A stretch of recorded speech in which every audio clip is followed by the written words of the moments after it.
नमस्कार दोस्तों। मैं कानपुर शहर में रहा करती थी। मेरी शादी जब से गांव में हुई थी, मेरी ज़िंदगी में अजीबोगरीब वाक़या हो रहे थे। पहला हादसा तो यह हुआ कि मेरा पति विदेश कमाने चला गया। मैं अपने घर में अकेली थी। घर ससुराल में मुझे कोई पहचानने वाला या कोई सहारा देने वाला नहीं था। मैं बस अपनी मदद खुद ही करती थी। एक रात का जिक्र है, मैं अकेले अपने कमरे में सोती थी। मैं सोने की तैयारी कर रही थी कि मुझे बाहर किसी के कदमों की आवाज़ सुनाई दी। आवाज़ इतनी तेज़ थी कि मेरे जहन पर एक खौफ सवार हो गया। उसके बाद मैं लेटी, लेकिन फिर भी डर के मारे मेरा दिल काँप रहा था। भोर तक मुझे नींद न आई। उसके बाद न जाने कब मेरी आँख लग गई। 1 घंटा सोई ही थी कि सास ने मेरे कमरे का दरवाज़ा बजाया। बहू, अभी तक सो रही हो? उनकी आवाज़ सुनकर मैं चौंक गई। मुझे अभी 1 ही घंटा हुआ था लेटे हुए। मैं आंखें मलती हुई बाहर आई। वह मेरी सुर्ख आंखें देखकर हैरान रह गई। क्या हुआ बेटी, सब ठीक तो है? तब मैंने उन्हें सब बता दिया कि रात को किसी के कदमों की आवाज़ सुनकर मैं डर गई थी। हाँ बेटी, यह घर इतना बड़ा है कि अच्छे खासे इंसान को डर लगने लगता है। तुम ऐसा करो, कल से अपनी नंद के कमरे में सो जाओ। आखिर को वह तुम्हारी बहनों की तरह है। सास की यह बात अजीब सी लगी। वह अपनी बेटी की बजाय उसे मेरी नंद कह रही थी। अच्छा अम्मा, ठीक है, मैं कल से रेनू के कमरे में सो जाऊंगी। मैंने कुछ दिन से अपना सर हिला दिया और आकर घर में नाश्ता बनाने लगी। अभी तक रेनू सोकर नहीं उठी थी। हमने उसे जगाया, हम सब ने नाश्ता कर किया। फिर भी वह कॉलेज चली गई। दिन भर मैं यही सोच रही थी, आखिर रात वह सब आवाज़ें किस चीज़ की आ रही थी। मैंने उस बात का जिक्र किसी से नहीं किया। शाम हुई तो मैं यह सब भूल गई, मगर रात को सोने से पहले मुझे याद आया कि अम्मा जी ने मुझे रेनू के कमरे में सोने के लिए कहा था। मैंने उसके कमरे का दरवाज़ा खटखटाया। उसने दरवाज़ा खोला। उसके चेहरे पर मुझे देखकर अंकुश लग रही थी। क्या हुआ भाभी, सब ठीक तो है? अम्मा जी ने मुझे तुम्हारे कमरे में सोने के लिए कहा था। मैंने रेनू से कहा, भाभी मैं आपको अपने कमरे में सोने नहीं दे सकती। मैं देर रात तक पढ़ती हूँ और कमरे की बत्ती जलती रहती है। आपको नींद नहीं आएगी। रेनू की बात पर मैंने उसके हाथ थाम लिए। नहीं रेनू, कोई बात नहीं, मुझे नींद आ जाएगी। मैं हर तरह के माहौल में सो सकती हूँ। मुझे नींद आ जाएगी, बस अपने कमरे में मुझे डर लगता है। तुम फिक्र मत करो, मैं तुम्हें ज़रा सा भी डिस्टर्ब नहीं करूँगी। मेरी बात पर रेनू ने एक बार फिर मुंह बना लिया और बोली, ठीक है भाभी, कल से आप मेरे कमरे में सो जाइएगा। नहीं रेनू, मैं आज से तुम्हारे कमरे में सो सकती हूँ। कल रात को मैंने अजीब सी आवाज़ें बाहर वाले आंगन में सुनी थी। उसके बाद से मेरा मन नहीं कर रहा कि मैं अपने कमरे में सोऊं। मैं वादा करती हूँ तुम्हें किसी किस्म की तकलीफ़ नहीं होगी। यह कहकर मैं अपने कमरे में चली गई ताकि अपना बिस्तर वगैरह लाकर रेनू के कमरे में डाल दूँ। लेकिन मैं कंबल वगैरह लेने आई तो रेनू ने दरवाज़ा बंद कर चुकी थी। मुझे बहुत बुरा लगा। मैं अपने कमरे में जाकर सो गई, मगर रात भर वही होता रहा। अजीब सी आवाज़ों ने मेरा दिल दहला कर रख दिया। अगली सुबह जब सास ने मुझसे पूछा, मैंने वही शिकायत कर दी कि रेनू ने मुझे अपने कमरे में जगह नहीं दी। सास ने उसे डांट दिया और बोला, कल से तो उसे अपने साथ सुलाओगी। मुझे शिकायत नहीं मिलनी चाहिए। अब रेनू के पास कोई बहाना नहीं था। रात को उसके कमरे में मैंने अपनी जगह बना ली और कंबल ताने सो गई। रात को न जाने कौन सा पहर था कि रेनू को प्यास लग गई। उसने मुझे हिलाकर जगाया और बोली, भाभी मुझे प्यास लग रही है, मेरे लिए एक गिलास पानी ले आइए, मुझे घुटन महसूस हो रही है। रेनू की बात सुनकर मैं बहुत घबरा गई। क्या हुआ रेनू, तुमने रात को क्या खाया? भाभी, डॉक्टर मैं हूँ या आप जाइए और मेरे लिए पानी लेकर आइए, रेनू ने कहा तो मैं शर्मिंदा होकर उठ खड़ी हुई। दरवाजे से बाहर निकली तो मैंने देखा रेनू गुस्से में भरी निगाहों से मुझे देख रही थी। खैर मैं पानी लेने चली गई। पानी लेकर आई तो जैसे ही मैंने दरवाज़ा बजाया तो यह देखकर हैरत रह गई कि उसने अपना दरवाज़ा अंदर से बंद कर लिया था। मैं घर में ज़्यादा शोर भी नहीं करना चाहती थी, इसलिए हल्की हल्की आवाज़ दे रही थी, मगर रेनू ने दरवाज़ा नहीं खोला। मेरी तो जैसे डर के मारे जान ही निकल गई। रात के अंधेरे में और घर भी इतना खुला खुला था कि एक कमरे से दूसरे कमरे में जाते हुए डर लगता था। मगर क्या करती, पूरे 10 मिनट रेनू के कमरे के बाहर खड़ी रही, मगर उसने कोई जवाब नहीं दिया। मजबूरन मैं दौड़ते दौड़ते अपने कमरे की तरफ बढ़ी। मुझे डर लग रहा था जैसे मेरे कमरे में कोई पहले से है। मैंने बाहर के रास्ते की रोशनी जलाई, अच्छी तरह अपने कमरे में झाँक कर देखा, फिर अंदर गई और फिर दरवाजे की कुंडी लगाकर बेड पर लेट गई। काफ़ी देर यूं ही गुजर गई। रात को ना जाने कौन सा पहर था कि शोर से मेरी आंखें खुल गई। बिल्कुल वैसा ही शोर मेरी कानों को दोबारा सुनाई दिया और घबराहट मेरे सर पर सवार हो गई। डर के मारे मैं बिस्तर पर ही अब दुबकी रही। काफ़ी देर गुजर गई, शोर आना बंद हो गया। अब मुझे राहत की सांस आई। मैं वापस सोने के लिए लेट गई और सुबह मेरी आँख खुली। मगर अब मैंने तय कर लिया कि रेनू की उस चालाकी में नहीं आऊँगी। आखिर वह मुझे अपने कमरे में सोने क्यों नहीं देती।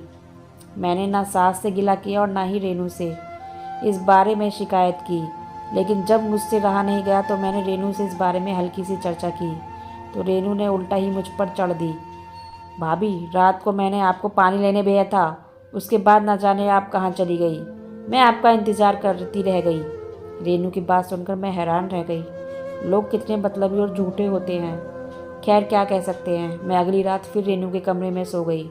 रात को फिर वही तमाशा हुआ। उसने मुझे अपनी पानी के लिए जगाया। मैंने उससे वादा लिया कि अब की बार वह दरवाज़ा बंद नहीं करेगी, लेकिन उसने फिर से वही हरकत की। दरवाज़ा बंद कर दिया और जब मैं आई तो मुझे अपने कमरे में आकर सोना पड़ा। मैंने सोच लिया था कि मैं रेनू को पानी देने नहीं उठूँगी। अगले दिन रेनू से मैंने इस बात का कोई जिक्र नहीं किया और रात को मैं उसके कमरे में सो गई। रात को ठीक 2 बजे उसने मुझे वैसे ही जगाया और बोली, भाभी घबराहट हो रही है, मेरे लिए पानी लेकर आओ। मगर अब की बार मैंने आँख नहीं खोली। मैंने सोने की भरपूर एक्टिंग करी और वह मुझे जगाती रही और मैंने भी आँख नहीं खोली। वह समझ गई कि मैं उठने वाली नहीं हूँ। फिर उसने मुझे 2-3 ऊंची आवाज़ में पुकारा। मैंने जवाब ना दिया तो उसे यकीन हो गया कि मैं सो रही हूँ। तब वह धीरे से बैठ गई और अपने कमरे की अलमारी खोली, जिसकी चाबी उसने अपने ही पास रखी थी। उसने एक पोटली सी निकाली, एक नज़र दोबारा मुझ पर डाली और फिर अपने कमरे की खिड़की खोली और इधर उधर देखती रही। फिर उसने खिड़की से छलांग लगा दी और बाहर निकल गई। यह देखकर तो मेरे पर ठंडे पसीने छूट गए। हे भगवान, यह जवान लड़की रात के वक्त कहाँ जा रही है। उसे कुछ तो मालूम होना चाहिए कि घर की इज्जत है। उसके भाई परदेश कमाने गए ताकि अपनी बहन को पढ़ा सके और उसे देखो क्या चक्कर चला रही है। एक बार मेरा दिल चाहा कि मैं जाकर अपनी सास को बता दूं कि रेनू आधी रात को किसी से मिलने गई है, मगर फिर सोचा कि उसमें हम सभी की बदनामी है। पहले मैं रेनू को खुद समझा कर देखूंगी। मैं अभी बिस्तर पर लेटी ही थी कि दोबारा खिड़की खुलने की आवाज़ आई। मैंने उठकर खिड़की भी बंद नहीं की थी। शायद मैं डर गई थी। रेनू की वजह से मैं चुप लेटी रही। देखा तो रेनू कमरे की खिड़की से दोबारा अंदर आ रही है। उसने वही घड़ी अलमारी में रखी और चाबी अपने पास रखकर सो गई। मैं हैरत से उसे देखती रही। रेनू बड़ी ही दिलेर निकली। अब मेरी समझ में आया रेनू मुझे रात को पानी पीने के बहाने बाहर क्यों भेजती थी। खैर मैं चुप हो गई। मेरे हाथ में एक सिरा तो आया। अगले दिन मैंने रेनू के कमरे में सोने से पहले उसे सख्ती से मना कर दिया कि वह रात को मुझे जगाया ना करे। मेरी नींद में खलल पड़ती है। अगर पानी पीना है तो खुद जग भरकर यहाँ रख लो। बल्कि मैंने खुद पानी डालकर उसकी टेबल के पास रख दिया। अब उसके पास कोई बहाना नहीं था कि वह रात को मुझे जगाए। वह रात के उस पहर अपने बिस्तर पर से उठी और अलमारी में झांकने लगी। मैं सो चुकी थी। मेरे कान उसकी आहट पर लगे हुए थे। उसने बिल्कुल वैसे ही खिड़की खोली और बाहर कूद पड़ी। मैं हैरत से उसे देखती रही और मुझे सब्र ना हुआ। मैं भी धीरे से अपने बेड से उतरी और रेनू की तरह खिड़की से कूद गई। उस खिड़की की ऊंचाई ज़्यादा नहीं थी। यह घर के पिछली तरफ खुलती थी। मेरे पाँव में जूते भी नहीं थे, इसलिए मेरे पाँव में बहुत चुभन हो रही थी, क्योंकि आसपास कांटे और छोटे छोटे कंकर मेरे पाँव में घुसकर मेरे सफ़र को तकलीफ़ बना रहे थे। मगर शायद रेनू ने पहले से इंतज़ाम कर रखा था, वरना वह इतनी तेज़ी से ना चलती। रेनू काफ़ी तेज़ कदम उठाती आगे की ओर बढ़ रही थी। मैं भी उसके पीछे पीछे गई, मगर मुझे डर लग रहा था। मगर फिर सोचा, अगर मेरी नंद इतनी बहादुर और दिलेर दिल की हो सकती है तो मुझे क्या मसला है, जबकि मैं तो हक और सच की तलाश में जा रही थी और उस घर की इज्जत बचाना चाहती हूँ।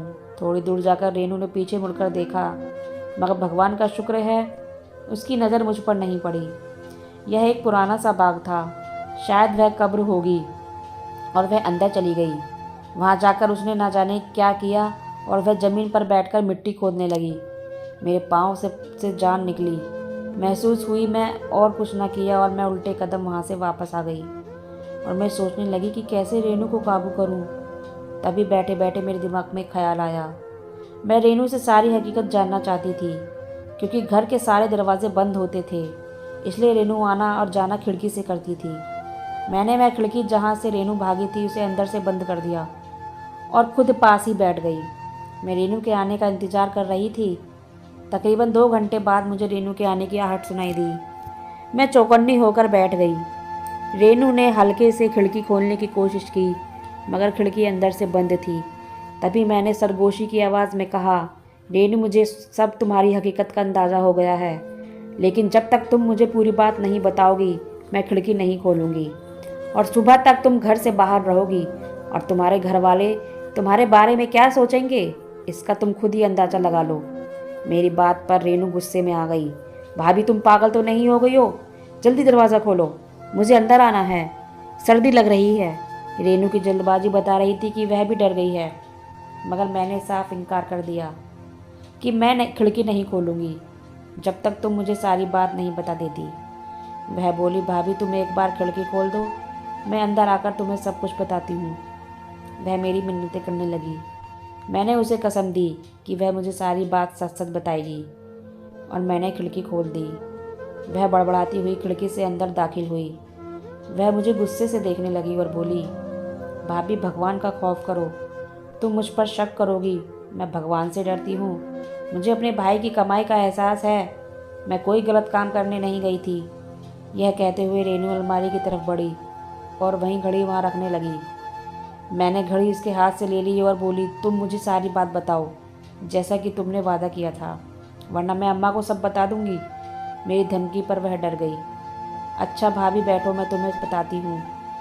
और इस घड़ी में क्या है यह भी दिखाऊंगी। यह कहानी उस वक्त की शुरू हुई जब मेडिकल कॉलेज में मेरा पहला साल था। पहले ही दिन लड़कों ने मुझे तंग करने की कोशिश की और आप तो जानती ही हैं कि मैं बात बात पर डर जाती हूँ। शायद यह मेरी मासूमियत जमींदार के बेटे को पसंद आ गई। बस फिर क्या था, वह मेरे पीछे ही पड़ गया। मैंने उसे जान छुड़ाने की बहुत कोशिश की, मगर मैं जहाँ भी जाती वह मुझे पहले से ही खड़ा मिलता। अब कुछ दिनों के बाद मुझे ऐसा महसूस हुआ जैसे कि वह शिकारी और मैं उसका शिकार हूँ। अब मैं जितना भी कोशिश कर लेती उससे बचकर न जा पाती। एक दिन मैंने उसे मिन्नतें की कि भगवान के लिए मेरा पीछा छोड़ दो। मेरे भाई परदेश में है, वह मेरे लिए रुपए कमाते हैं और मेरी फ़ीस भरते हैं। मुझे अच्छा नहीं लगता कि मैं कॉलेज में आकर ऐसी बातें करूं। वह मेरी बात पर खूब हंसने लगा और कहने लगा, तुम्हारी जान छोड़ दूंगा, लेकिन उसके लिए पहले तुम्हें मुझसे एक मुलाकात करनी होगी ताकि मैं अपनी मोहब्बत का इजहार कर सकूं। फिक्र ना करो, किसी अकेली तनहा जगह तुम्हें नहीं बुलाऊंगा। एक बड़ा सा होटल है, वहाँ तुम आ जाओ, वहाँ सब खाना खाते हैं, वहाँ तुम मुलाकात कर लो। मैं तुम्हें अपने दिल की बात बताऊंगा। मैं तुमको अगर अच्छा आदमी नहीं लगा तो तुम मुझे छोड़ देना और मैं कुछ भी नहीं कहूँगा। मुझे उसकी बात पसंद आई और सोचा कि शायद एक बार मुझसे मिलने की ख्वाहिशमंद है। मुझे उसने एक डेट दिया होटल में मिलने के लिए जहाँ उसने मुझे बुलाया था। मैं इसलिए बेफिक्र थी। वह ठीक है, क्योंकि उस होटल में मैं पहले कई बार जा चुकी हूँ। अक्सर वहाँ 200-300 लोग बैठे होते हैं। वह डरने वाली कोई बात नहीं थी। हमें होटल के 2nd फ्लोर पर मिलना था, जहाँ तकरीबन 300-400 कुर्सियाँ और टेबल लगे हुए थे। जिस टाइम पर उसने मुझे बुलाया था मैं वहीं उसी टाइम पहुँच गई। राहुल ने कहा, नीचे बैठकर बातें कर लेते हैं, फिर ज़्यादा भीड़ हो जाएगी।